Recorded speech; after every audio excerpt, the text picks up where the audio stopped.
on our camera is a 4:3 aspect ratio. And what is 4:3 aspect ratio? You know, an aspect ratio is just basically the width and the height of the frame. And it's the ratio in which it is the length and width.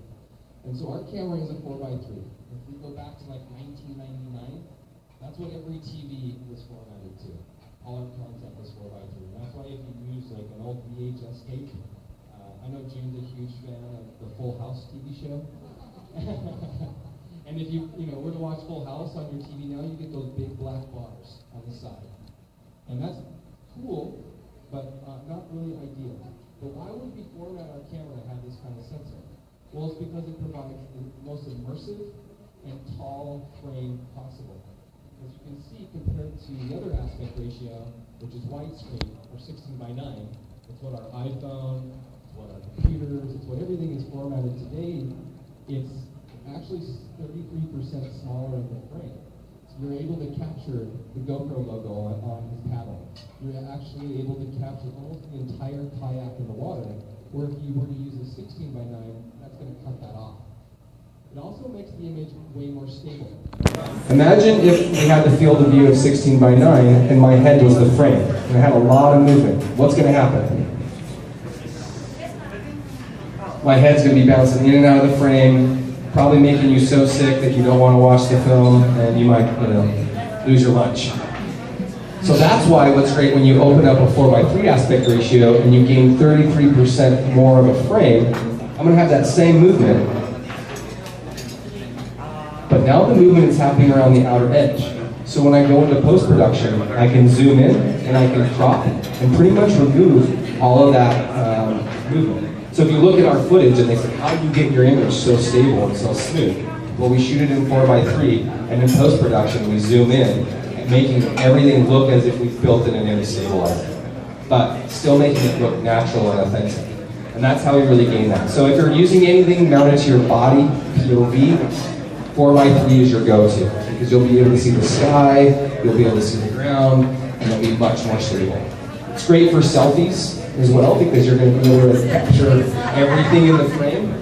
Plus, Instagram is formatted to 4:3, so it's already formatted for all of your sharing needs with most of the photo apps.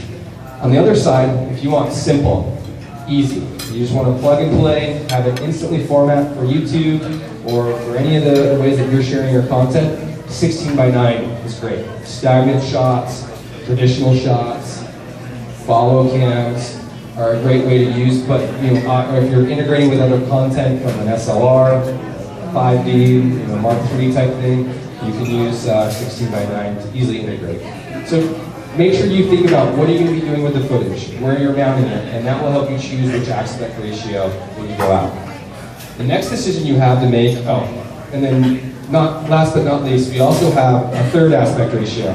Because knowing that there are benefits to both, but there are downsides, right? 4:3, full immersion, but you have to crop or stretch it to format it to 16:9.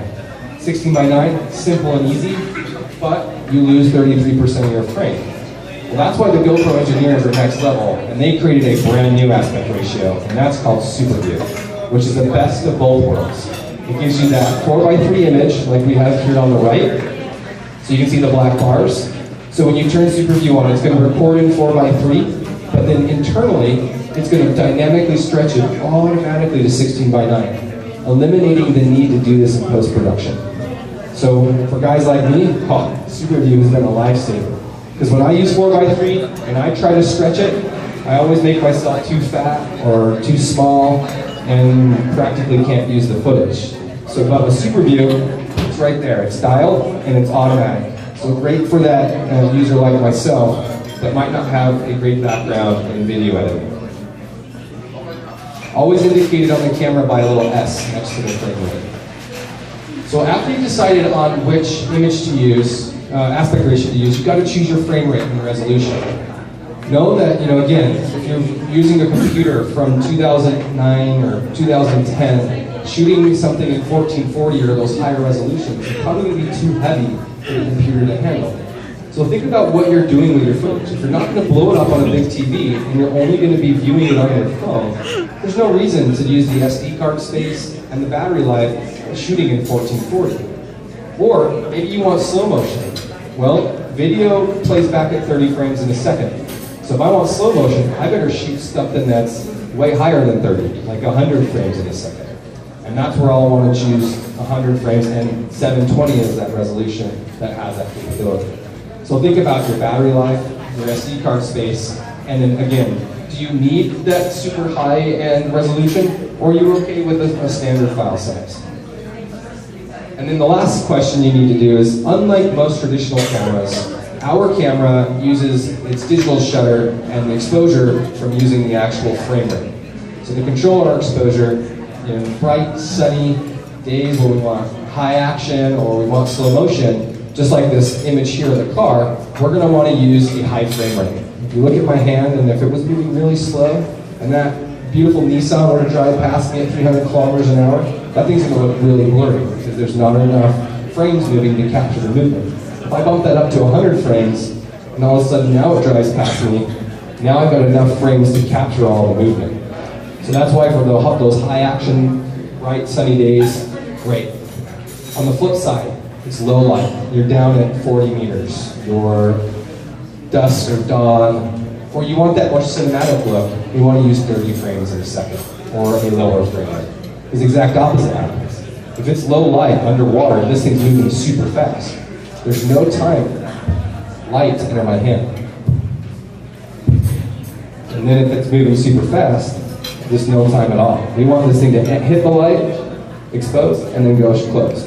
Grab the light, and then close. And so using a lower frame rate will really help ensure that your images won't be dark and underexposed and really black. So those are really the three things that you need to go through every time you go out to use your GoPro. What am I going to be doing with the footage? How am I going to be sharing it? Am I going to be throwing it in an edit? Walk through the process of aspect ratio, file size, and frame rate. And you'll always have your camera set up to record videos to make sure that your output is right for your needs.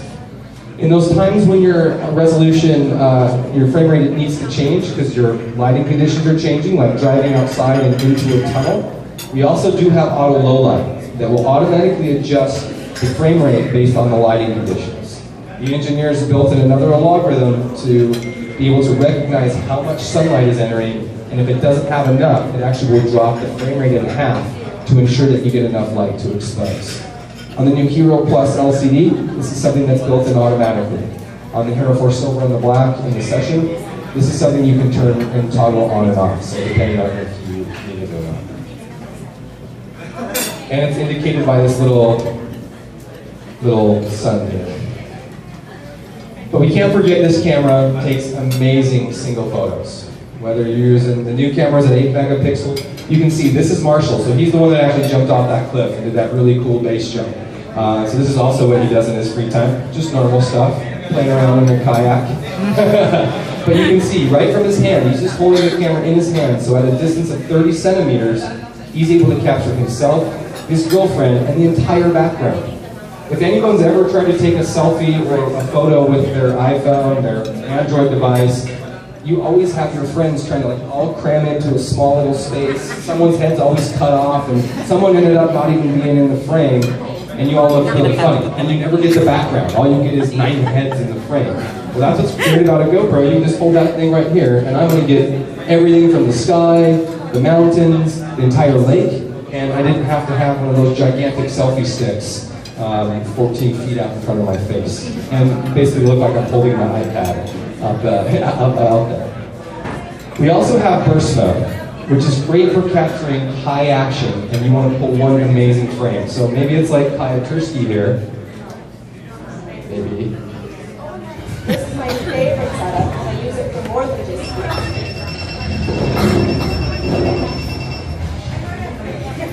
So I think this gives a perfect example. You know, burst mode can take on a Black Edition up to 30 photos in a second, with the new cameras up to 10 photos in a second. So if you're looking for something high action, just like she's grinding down that rail, and we want to get that one perfect image where she's right in the middle and everything's framed up perfectly, trigger this thing right before you go, delete the other 29, or in this case the other 9, and pull the right frame. This is great for those tourist type photos where people like to all jump up in the air and get everybody off the ground. Well, I always have the friend that like can't really jump, and so it's always trying to get my one friend to get up in the air, and we end up taking the photo 20 times and it never works. Well, burst mode, maybe you have to do it once or twice, because there's going to be one example where everyone got in the air because you took 10 photos in a second. We also have time lapse, and this is by far my most favorite mode because, like I said, video editing is not my forte. But Instagram and sharing photos is, like my background is photo. And I love taking photos with the GoPro. And time-lapse is great because I can do great things like this, where we use our camera to create cool ways to show time change. Sunrise, sunsets, clouds moving across the sky. Really cool way of using GoPro Studio. It's just a click of a button, and it will automatically build your entire time-lapse into the video automatically. For anyone that's ever tried to do that with old software, they're in Japan. If anyone's tried to do this with old software, you had to manually stitch everything together. And it could take 4 to 6, depending how long your time lapse was, 8 hours to build a time lapse. Now it's just how fast your computer can build that file automatically for you.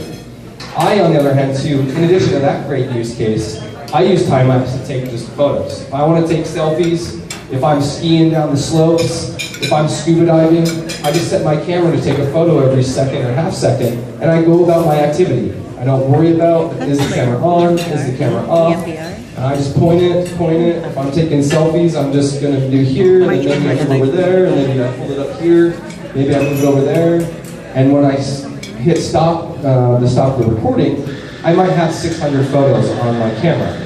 But in the world of digital, I can go through, using the app, pull the 3 or 4 photos that look really cool, and then delete the other 595 photos. So it will ensure that you're going to capture that golden moment that maybe you never even thought was possible. I'll say the best photos that I've ever gotten were the ones where maybe I thought holding it like this is what I wanted, but then for some reason I moved it over here, I moved it over there, and it ends up being a way better photo. So time-lapse is by far the mode that I probably use 90% of the time, just because I always am looking to capture a really cool photo to share with my friends and family.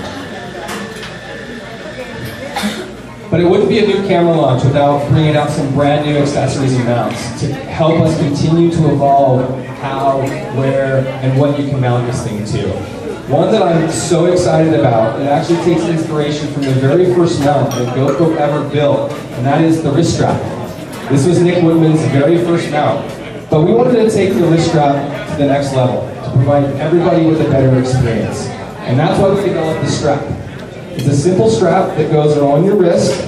It can also come with a normal wrist strap. It also comes with an 18-inch long strap, so whether you want to mount it to your leg, your ankle. I wrap this around a tree, so for like mountain biking, I can put it on a tree and then point it back at myself. This is a mount that I will take everywhere. It's like this in the 3-way, the 2 mounts that I will have and the only mounts that I truly will need. And then I'll do a little quick demo so you can see this. Give me 1 second. So the wrist strap kind of goes like this. You put it over your hand. You slide your thumb through, throw it back up, and it will sit like this right on your hand. Once you throw the camera in there, low profile mount is the best mount for sure.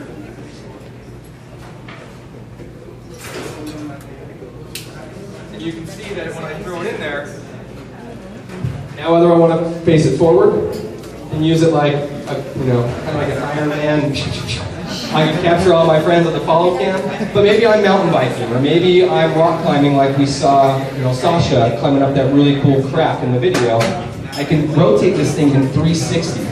So now I can rotate it back towards myself to capture myself in it. I can angle it at any angle, so depending on if my hand's here or my hand's here, I can ensure that I'm getting a perfect frame of myself. So this mount has been, I'm so excited to go out and use it in the wild. Everything with this camera, I've been so excited to actually go out and use it, because I've been only able to really use it like in my bedroom. Can't do a lot of cool stuff with these cameras when you can't use them outside. but by far one of the most versatile mounts that we've ever made. That's really going to give you a really unique way to be hands-free, whether you're paddling in the surf, whether you're riding a bike or a motorcycle, or you're doing things like rock climbing that you just want to have that camera out of the way. The other great thing is, what happens since this does rotate, and if it gets sand in there or dirt. How is that sand going to get out so it doesn't actually get gunked up? Well, again, our team with the testers sent this out to the athletes, and it was getting ruined because sand would get in there and it wouldn't move. So they built all these little holes in the bottom. So as you naturally just move the mount around, it will work out any debris. Or if something's really gunked up, just dip it in some hot water. It's just plastic and some foam. So you can just twist it and rotate it, and the hot water will help work out any gunk and debris that you've got built up in there, so that you can truly have this thing for over 1 million cycles or 3 to 5 years without any degradation. We also have the Jam for the music lover and more. This thing was designed by Dave, helped with Dave Navarro from Jane's Addiction, one of the most epic guitarists on the planet. And we wanted to make sure that not only does it give you great camera angles, but it doesn't destroy Keith Richards' guitar, like we did with one of our old GoPro mounts. We just put a sticky mount on there, and we ruined one of Keith Richards' $20,000 guitars. Well, with these beautiful finishes, we wanted to build something that was elegant and beautiful, but gave you the ability to mount it to an end of a guitar, like we have a ukulele here. It's all just so designed so that you can put it on the edge of a drum rim, so you can open it up. It's got a clamp, and it's really designed to be full 360, so you can rotate it in any angle, any direction, and we've actually been using this in a lot more than music ways. I will highly suggest it's designed for music, but there's no reason that you can't use it in any other use case, like skiing or snowboarding or some of those other things. So I'll show you a quick demo on how it can mount to this ukulele. So again, you get the little pads and you just throw it on here. It's got a wonderful clamp, so you can just tighten it down to the necessary firmness. And then once you have it tightened down, then it has a bunch of different screws so that you can really articulate it in the direction that you want. So I'll put the camera on there and I'll show you how you can articulate it.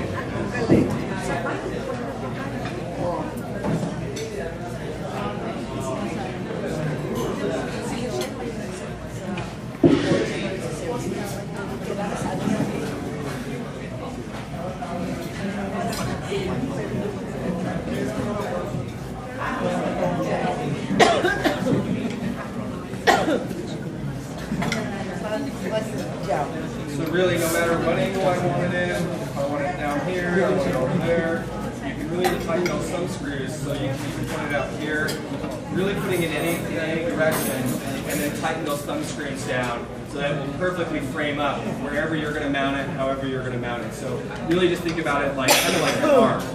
You pretty much have your wrist up here, you have your elbow, and you have your shoulder. They built this mount to be very similar to the anatomy of our arm, so that it has the same full rotation of your shoulder, your elbow, and your wrist, so that you can really mount that in any direction. And again, you guys can come check that out and see it for yourselves.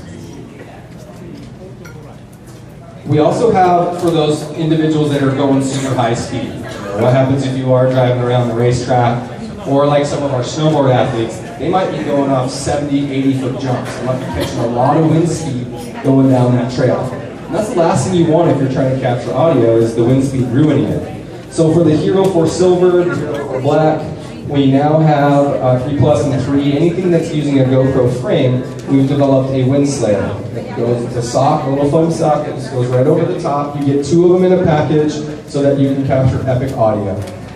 If you're curious on what the audio sounds like, go to our YouTube page and check out the new How to Go social video. We were up in Bloch, Switzerland with our snowboard and ski athletes, and it was super windy. It was about 40-mile-an-hour wind that day, and we were really worried about how we can capture the audio. So we tested, we used 2 cameras and we did a lav mic, and it still picked up the wind. So our last resort was like, well, let's use the wind slayer. Let's try that out. We threw this right over a frame, right on a 3-way, and the audio that you will hear in that video came straight off the camera with just the wind slayer. And you don't hear anything. All you hear is their audio of them speaking. You hear the crunching of the snow. You hear of the metal from the ski edge grinding on the rail.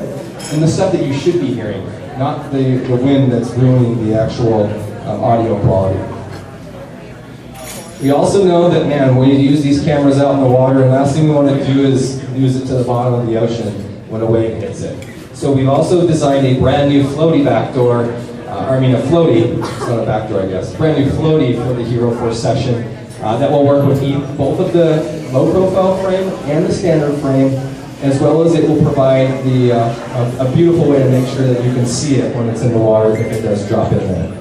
It's a little bit different material. It's actually EVA foam, so similar to like what Crocs are made out of, or soles of most sport tennis shoes and things.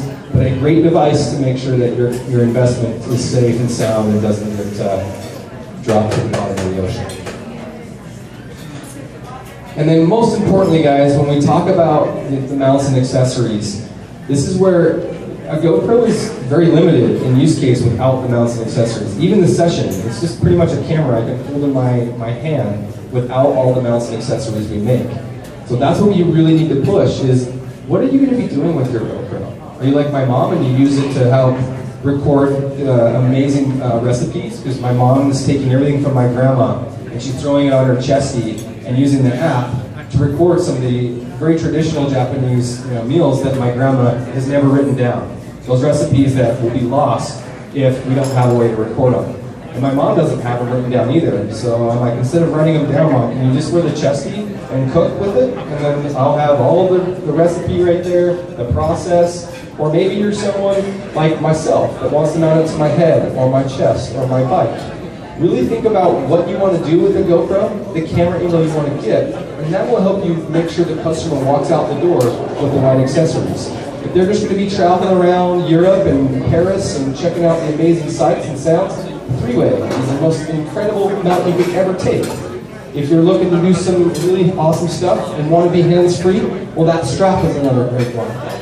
So when I position the camera, I don't even talk about camera first. I ask them, what are you going to do with your camera? Once they answer, they've just told me every use case that I need to just pluck the accessories off the wall. And say, oh, you need this chest. Oh, you need this head strap because you want to use this for mountain biking or for skateboarding.